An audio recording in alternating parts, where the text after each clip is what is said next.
Good morning, students. Today we are going to see data transfer and manipulation in computer organization and architecture.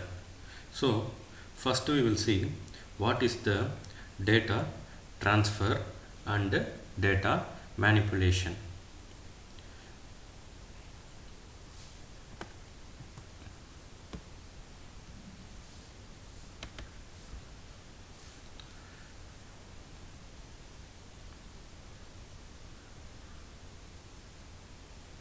So, data transfer instructions move the data from one place in the computer to another without changing the data.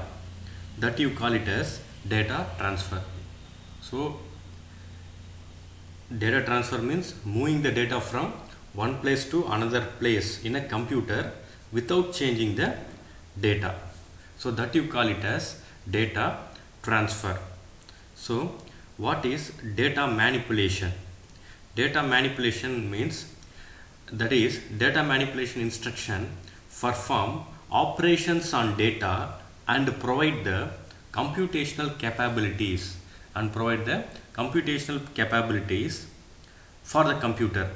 For example, this instruction may be these instructions perform arithmetic, logic and shift operation. We will see that in the upcoming slides. Then we will see the program control instruction. So in the data transfer and manipulation, we are going to see three topics. One is data transfer, data manipulation, program control instruction. In the next we are going to see about the program interrupts. Okay, most computer instruction can be classified into three categories. First one is data transfer, second one is data manipulation and program control instructions. First we will see data transfer instruction. I have already said that you are going to move the data within the computer without changing the data content. So data transfer instructions move data from one place in the computer to another without changing the data content. That you call it as data transfer instructions. So now we are going to see where and all this transfer occurs. The most common transfers are between memory and the processor registers. So you know processor register is a local storage space on a processor that holds the data that is being processed by the CPU. That you call it as processor register. Once again I will say processor register is a local storage space on a processor that holds data that is being processed by the CPU, that is process register. You know what is a memory? It's a storage that available in your computer. Next, between processors register and input or output devices. So the transfer may between the memory and the process register, between the process register and the input or output devices, and between the processor register themselves, in between the processor register themselves. So this is the data transfer instruction. So once again I will say data transfer instruction means moving the data from one place to another place within the computer without changing the data content. So this transfer may occur between the memory and the process registers, between the processor register and input or output, or between the processor register. So this is the data transfer instruction. Now we will see the name and the mnemonics of the data transfer instruction. So load, LD, store, ST, move, MOV, exchange, XCH, input, IN, output, OUT, push, PUSH, pop, POP. So this is the name and this is the mnemonic for those instructions. Now typical data transfer instructions. Load, first load, we will see the explanation for load. Transfer from memory to a processor register, usually an AC, memory read. So load means load instruction performs transfer from memory to a processor register Already we have seen the data transfer may occur between the memory and processor register, that is processor register to input output, and between the processor register. Now store, transfers from processor register into memory. So that is memory write. Here memory to processor register. So memory read from transfer from processor register to memory, that is memory write. MOVE. So mnemonics for that is MOV, transfer from one register to another register. Next, exchange, swap information between two registers or a register and a memory word. Next, input output device, transfer data among processors register and input output device. So next one is push and pop, transfer data between processor register and a memory stack. So this is the data transfer instruction. So you should keep in mind while you are studying the data transfer instruction, data transfer means you are going to transfer a data within the computer without changing any data content. Second thing, it is performed between memory and the processor register, memory processor register and the input output device, then between the processor register itself. That is the data transfer. Next we will see the data manipulation instruction. Data manipulation instruction perform operations on data and provide the computational capabilities for the computer. So to perform operations on data and provide the computational capabilities for the computer, that is data manipulation instruction. So it is divided into three basic types. One is arithmetic, another one is logic and bit manipulation, and third one is shift instruction. You know what is arithmetic: addition, subtraction, multiplication and division. Logical and bit manipulation, logical means and or not. Shift instruction means you are going to shift the instruction in the right, left or shift around. So that is the shift instruction. Now we will see the arithmetic operation first. So already I have said there are four basic arithmetic operations. One is addition, subtraction, multiplication and division. Okay, we will see the name and the mnemonics for that.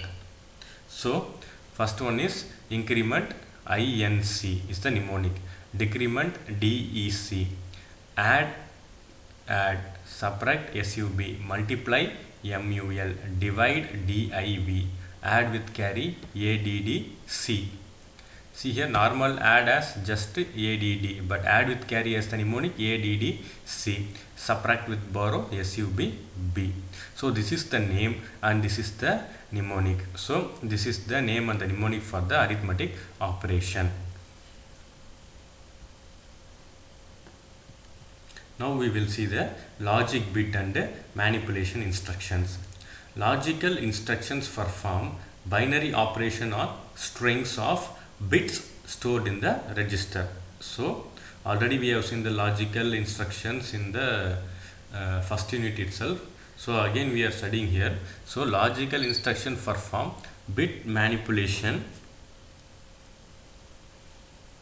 Logical instruction perform binary operations on strings of bits stored in the registers. So it performs binary operation on strings of bits stored in the register. So it performs a binary operation which is stored in the registers. They are useful for manipulating individual bits or a group of bits that represents binary coded information. That is the use of the logical bit and manipulation instructions. Now we will see the name and the mnemonics for the logical and bit manipulation section. Clear, CLR, complement, COM, and I already said these are the logical instructions. or exclusive or XOR, clear carry, CLRC, set carry, SETC, complement carry, COMC, enable interrupt, EI, disable interrupt, DI. So these are the name and the mnemonics for the logical operation, logical and bit manipulation. Now we will see the shift instructions. Shift instructions means we are going to shift the instruction either in the left or in the right. So that is the you are going to shift instruction. So instruction to shift the content of the operand. Shift operations are in which a bits of a word are moved to left or right, or it may be shift around also is available in the shift instructions. Now we will see the mnemonics. So see here, logical shift right, logical shift left, SHR, SHL, that is the name and the mnemonics for the logical shift right and the shift right. Arithmetic shift right, SH or A, SH for shift, RA is for right. Arithmetic shift left, SHL, A. Rotate right, ROR. Rotate left, ROL. Rotate right through carry, RORC. Rotate left through carry, ROLC. So these are the name and the mnemonics for the logic for the shift operations. Okay, so that is, this is the important thing, SHR. So this is the instruction you are going to use in the computer. So you should keep in mind very careful the mnemonic names, mnemonics. Now we will see the next slide. Program control instructions. So now we have discussed just data transfer and manipulation. In the data transfer and manipulation, we have seen the data transfer, data manipulation, then arithmetic operations, logic operations, shift operations. Now we are going to see the program control instructions. What is program control instruction? Program control instructions specify conditions for alternating the content of the program counter, while data transfer and manipulation instructions specify condition for the data processing operations. So data transfer and manipulation instruction specify the condition for data processing operation, but program control instructions specify the conditions for altering the content of the program counter. This is the difference between the data transfer manipulation and program control instruction. So this is the important thing, conditions for alternating content of the program counter, PC. See here, branch, BR, jump, JMP. Okay, then skip, call, CALL, return, RET, compare by subtraction, CMP, test by ANDing, TST. So first we will see what is jump instruction. So jump instruction is jump instruction transfer the program sequence to the memory address. So program sequence to the memory address, that is the use of the jump instruction.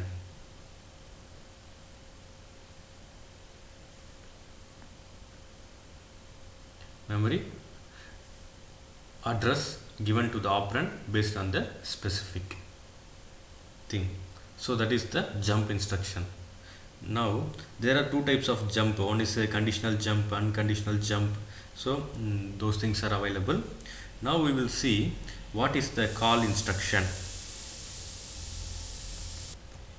Call instruction transfers the program sequence to the memory address given in the operand.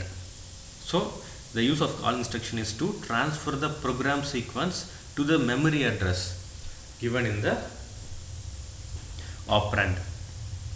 Next we will see there is a unconditional call, conditional call instruction. There are two types of instruction. One is conditional call and unconditional call. Now we will see what is the use of return instruction. So return instruction transfers a program sequence from the subroutine to the calling program. So that is, you have already seen in the functions in the C program. A similar thing here also. So there are two types of instruction, return instruction. One is unconditional instruction and another one is the conditional return instruction.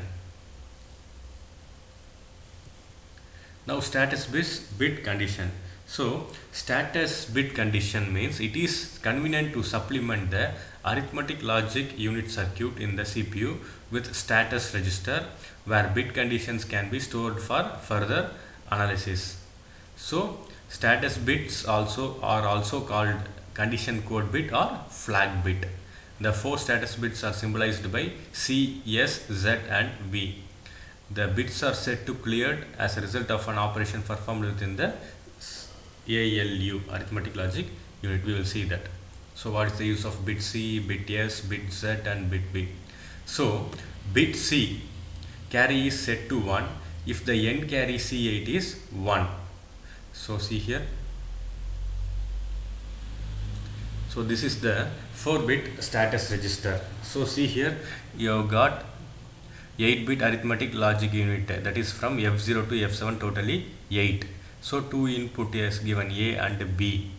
So this is check for 0 input. So the wait, we will see here. I will explain one by one.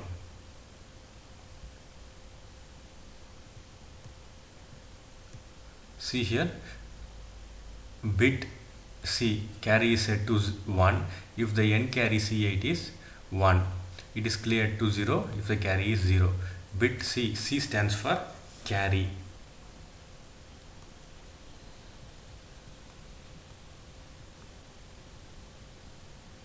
Okay, so this is for carry C8 is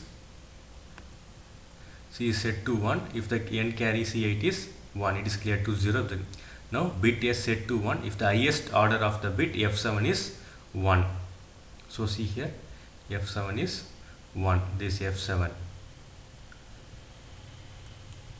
Next bit Z 0 is set to 1 if the all input of ALU contains all the zeros, it is cleared to 0. See here. Next one is bit V means overflow, it is set to 1 if the exclusive OR of the last two carry is equal to 1 and cleared to 0 otherwise. So this is for carry, this is for sign, and Z is for 0 and V is for overflow. So this is the XOR operation, this is XOR operation, C7 and C8, the two inputs given as inputs from the ALU. So based on this it works 4-bit status register. So we will see the mnemonics, that's all. Now we will see the mnemonics for conditional branch instructions. So see here, these are the mnemonics branch condition. So BZ branch if 0 Z equal to 1, B and Z branch if not 0 Z equal to 0.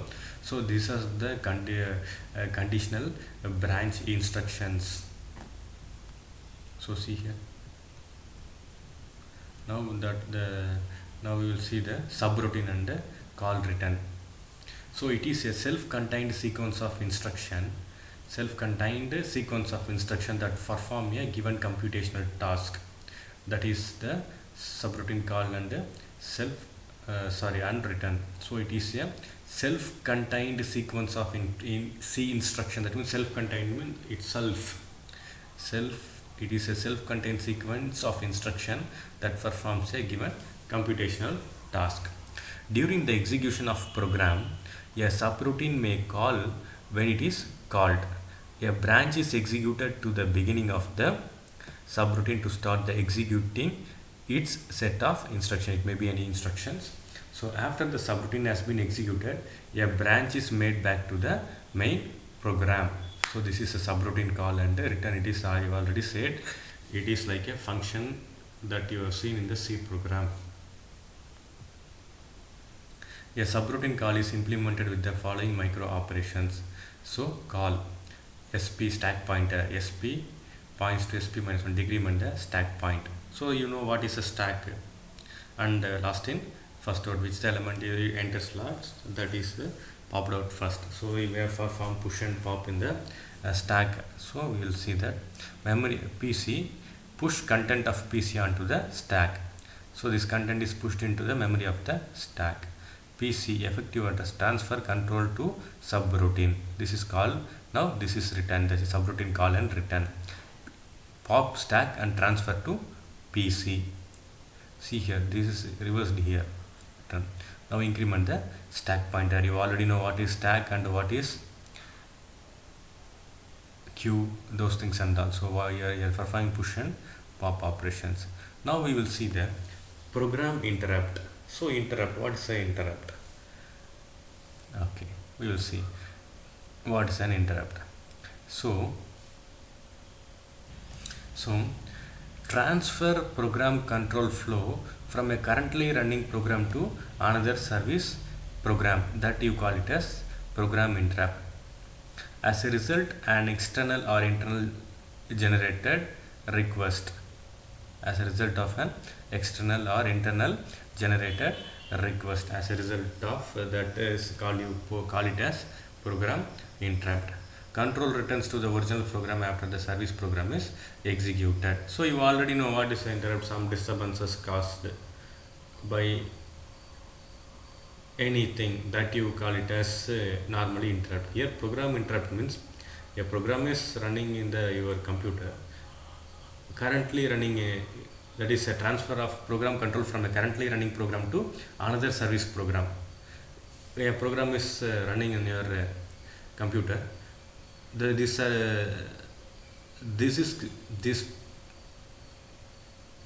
control is given to the another new service program, that may cause an interrupt, that is an external or internal generated request, that you call it as a program interrupt disturbances. There are three types of interrupt. One is external interrupt, internal interrupt or trap, or software interrupt. First we will see what is an external interrupt. Come from input or output devices. So that is from the input output devices, you know, that is pen drive, floppy disk, then printers. So that you call it as external interrupt. Come from input output devices, or from a timing devices, or from a circuit. Next one is monitoring the power supply or from any other external source, that you call it as external interrupt. Now we will see what is the internal interrupt or trap, caused by the register overflow or attempt to divide by 0. So if you divide by 0, that is internal interrupt. So this is what you have seen in the exception handling also. Exception handling. So divide by 0 is also one of the exception occurs while you perform a program. So an invalid operation code, stack overflow, unprotected violation, these are some internal interrupts. Now we will see software interrupts, initiated by executing an instruction, that INT or RST. So initiated by executing some software interrupts means some instructions that may cause wrong instruction may cause software interrupts, used by a program to initiate an interrupt procedure at any desired point in the program. So these are the types of interrupts in the program interrupt. So program interrupt means some external disturbances. So already a program is running, the control is given to the another program, that you call it as an program interrupt. So as a result, external or internal generated request. So the program interrupt has three types. One is internal interrupt, external interrupt, and software interrupt. So that's all in this class. Thank you, students. In the next class we will see the RISC and CISC characteristics. Thank you.